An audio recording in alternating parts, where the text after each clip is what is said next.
जय श्री गणेश। नमस्कार। मैं आचार्य संजय द्विवेदी। मेरे समस्त प्रबुद्ध दर्शकों का मेरे चैनल पर हार्दिक स्वागत है।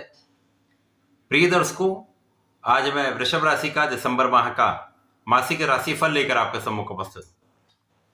दिसंबर माह में जो ग्रहों की स्थितियां हैं, जो ग्रहों के परिवर्तन होंगे, वो इस माह में आपको किस प्रकार का लाभ देने जा रहे हैं, किन किन भावों में प्रबलता आएगी, इन भावों से आप कितना लाभ ले पाएंगे, इस माह में आपका स्वास्थ्य कैसा रहेगा, ज्ञान कैसा रहेगा, शिक्षा में कितनी सफलता मिलेगी, इस माह में आपके कार्य क्षेत्र में कितनी उन्नति होने वाली है, कितने धन का आप लाभ लेने वाले हैं, सुख संपदा तथा आपकी इनकम कितनी बढ़ने वाली है, तथा इस माह में विवाह तथा प्रेम संबंध किस प्रकार के रहने वाले, यदि कहीं पर कोई समस्या है तो उसका क्या निराकरण है, संपूर्ण विश्लेषण मैं पूर्ण तरीके के साथ करने जा रहा हूं। प्रिय दर्शकों, इस राशिफल को आप अपने लग्न के अनुसार देख सकते हैं अथवा अपनी राशि के अनुसार भी देख सकते हैं। वृषभ राशि शुक्राचार्य की राशि है। वृषभ राशि के लिए 1 दिसंबर को जो ग्रहों की स्थितियां हैं वो इस प्रकार होंगी। लग्न में ही गुरुदेव बृहस्पति का गोचर चल रहा है, जो वक्री अवस्था में आ चुके हैं। तृतीय भाव में मंगल अपनी नीच राशि में गोचर कर रहे हैं। आपके पंचम भाव में केतु का गोचर होगा। आपके सप्तम भाव में सूर्य और बुध का बुधादित्य योग बन रहा है। आपके अष्टम भाव में स्वयं लग्नेश का गोचर चल रहा है। आपके दसम भाव में शनिदेव गोचर कर रहे हैं। राहु का गोचर आपके एकादश भाव में है। प्रारंभिक समय में चंद्रमा आपके सप्तम भाव में हो। इस माह में पहला परिवर्तन शुक्राचार्य का है, जब शुक्राचार्य अष्टम भाव से निकलकर नवम भाव में भाग्य भाव में प्रवेश करेंगे। पुनः इसी माह में 29 दिसंबर को ये राशि परिवर्तन करके कर्म भाव में प्रवेश कर जाएंगे। इस माह में 16 दिसंबर को सूर्य का राशि परिवर्तन होगा। सूर्य सप्तम भाव से निकलकर अष्टम भाव में प्रवेश करेंगे। इस माह में मंगल वक्री भी होंगे तथा इस माह में बुध का भी वक्र अवस्था से मार्गीय अवस्था में आना होगा। जब ये 16 दिसंबर से मार्गीय अवस्था में आ जाए तो ये समस्त ग्रह स्थितियां तथा परिवर्तन है। दिसंबर माह के प्रारंभ से ही सूर्य और बुध का बुधादित्य योग आपके सप्तम भाव में बन रहा है, जिसका संपूर्ण प्रभाव लग्न पर है। यद्यपि लग्नेश की स्थिति अष्टम भाव में है, यहाँ पर क्षय का भाव है, निर्बलता का भाव है, परंतु सूर्य बुध का प्रबल रूप से बुधादित्य योग केंद्र के भाव का आपके लग्न को प्रबलता देने वाला है, आपको ज्ञानवान बनाने वाला है, आपको एनर्जेटिक बनाने वाला है, आपकी क्षमता में वृद्धि करने वाला है, आपके आत्मबल को प्रबल करने वाला, आपके कॉन्फिडेंस को बनाए रखने वाला है, आपके नेतृत्व के गुण को प्रबल करने वाला है, शासन क्षमता से तथा शासन तंत्र से संपूर्ण लाभ दिलाने वाला है, आपके कार्य क्षेत्र में भी वृद्धि कराने वाला है तथा आपके अधिकार क्षेत्र में भी वृद्धि कराने वाला है। आप यहाँ पर कुशाग्र रहने वाले हैं, क्योंकि गुरुदेव का प्रभाव संपूर्ण रूप से सप्तम भाव पर है, जिसके कारण सूर्य का बल भी बढ़ रहा है, बुध का प्रभाव भी यहाँ पर अत्यंत प्रबल हो रहा है।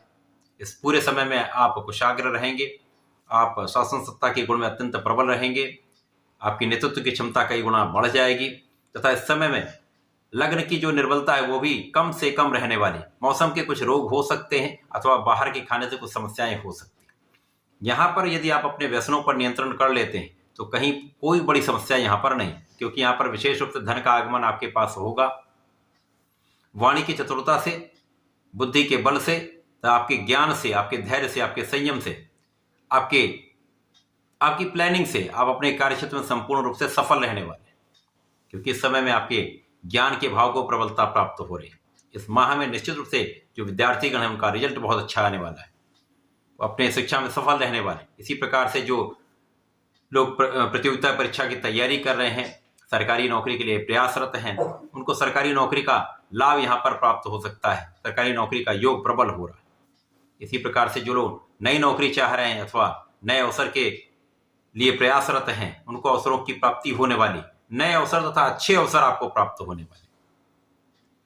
इस समय संतान सुख भी प्राप्त होगा, संतान से अच्छा लाभ भी आपको मिलने वाला है तथा आपके ज्ञान से विशेष रूप से आपके लाभ में वृद्धि है। इसी प्रकार से यहां पर भाग्य का साथ संपूर्ण रूप से आपको प्राप्त होगा। भाग्य के स्वामी स्वयं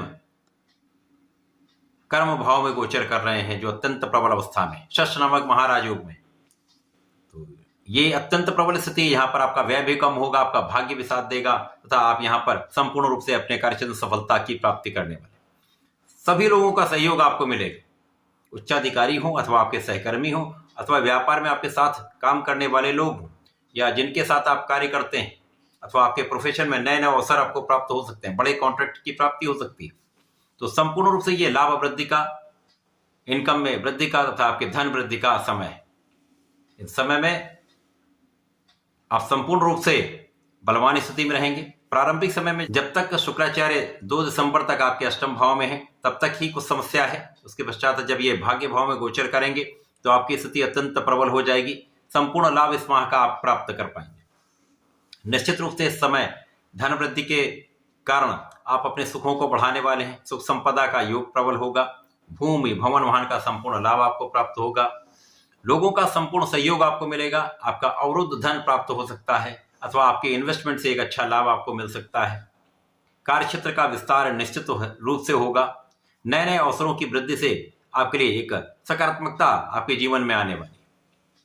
इसी प्रकार से यहाँ पर जीवन साथी के साथ जो कहीं ना कहीं एक समस्या चल रही थी, इस माह में वो समस्या भी दूर होगी, मतभेद दूर होंगे, आपसी क्लेश दूर होगा, आपसी प्रेम में वृद्धि होगी। साझेदारी में विशेष रूप से लाभ वृद्धि तथा धन वृद्धि का योग बन रहा है।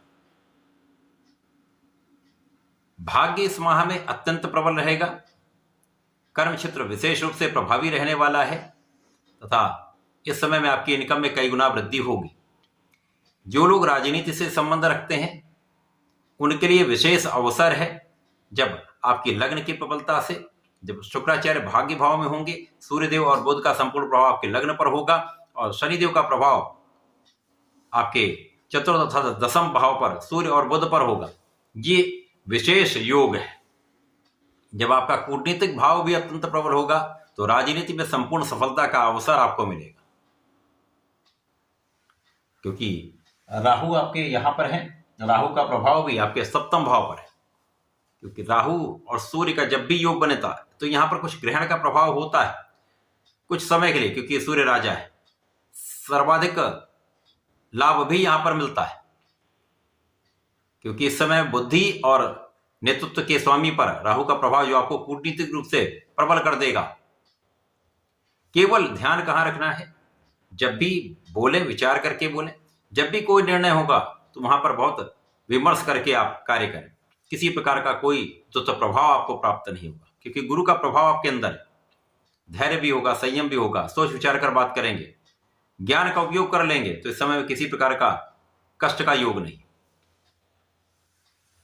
अब शुक्राचार्य नवम भाव में अत्यंत विशेष रहने वाले हैं। इसके पश्चात 16 दिसंबर को जब सूर्यदेव राशि परिवर्तन कर लेंगे, अष्टम भाव में जाएंगे। ये त्रिक भाव है परंतु सूर्य को कोई त्रिक दोष नहीं लगता। यहां पर लाभ कहां मिलेगा? आध्यात्म में वृद्धि होगी, विशेष ज्ञान में वृद्धि होगी, रिसर्च वर्क बढ़ेगा। अचानक ही कुछ ऐसा होगा जिससे शासन तंत्र से रुके हुए काम आपके बन जाएंगे। जो आपके कार्य बाधित थे उनमें प्रगति हो जाएगी। यद्यपि यहाँ पर शिक्षा में कुछ अवरोध आ सकता है या आपका कुछ कॉन्फिडेंस कम हो सकता है, तो यहाँ पर अपने कॉन्फिडेंस को बनाए रखिए। सूर्यदेव को जल दीजिएगा तो समस्याएं कम से कम। सूर्य का प्रभाव निश्चित रूप से पिता के सहयोग से अथवा पैतृक संपत्ति से बड़ा धन लाभ करा सकता है। आंखों के रोगों से सावधान रहिए। आंखों में कुछ विकार हो सकता है, ध्यान रखेंगे, समस्याएं कम होंगी। पुनः जब शुक्राचार्य कर्म भाव में चले जाएंगे 29 दिसंबर को, शुक्र और शनि का महायोग आपके कर्म भाव बनेगा। यद्यपि ये 3 दिन का संयोजन है परंतु इस समय में ही कुछ बड़े लाभ आपको मिल सकते हैं। अचानक ही कुछ उच्चाधिकारियों से अथवा आपके कार्यक्षेत्र में, आपके इंस्टीट्यूशन से, आपके व्यापार में कुछ बड़ा लाभ आपको प्राप्त हो जाए। अचानक कुछ आपके कार्यक्षेत्र में प्रगति हो जाए, कुछ बड़े अवसर आपको मिल जाए, ऐसा हो सकता है। तो यहां पर ये माह दिसंबर का वृषभ राशि के लिए कुछ विशेष करने वाला है। इस माह में कोई बड़े दोष नहीं है, किसी प्रकार का कोई बड़ा कष्ट नहीं है। सामान्य रूप से ये एक अच्छा माह है जो आपको बड़ा धन, बड़ा लाभ, यश की प्राप्ति तथा कार्यक्षेत्र में संपूर्ण प्रगति तथा सफलता दिलाने वाला है। इस माह में आपको नियमित रूप से भगवान सूर्यदेव को जल देना चाहिए। विशेष रूप से आपको प्रतिदिन भगवान भोलेनाथ पर जलार्चन करना चाहिए। यदि प्रतिदिन नहीं कर पाते हैं शुक्रवार को कर लें। शुक्रवार को पंचामृत से अभिषेक कर देंगे, श्रेष्ठ लाभ आपको प्राप्त होगा। संपूर्ण सुख प्राप्त होगा, संपूर्ण धन, यश, कीर्ति, सम्मान, समस्त सुखों की प्राप्ति हो। तो ऐसा करके इसका लाभ लें। धन्यवाद, नमस्कार।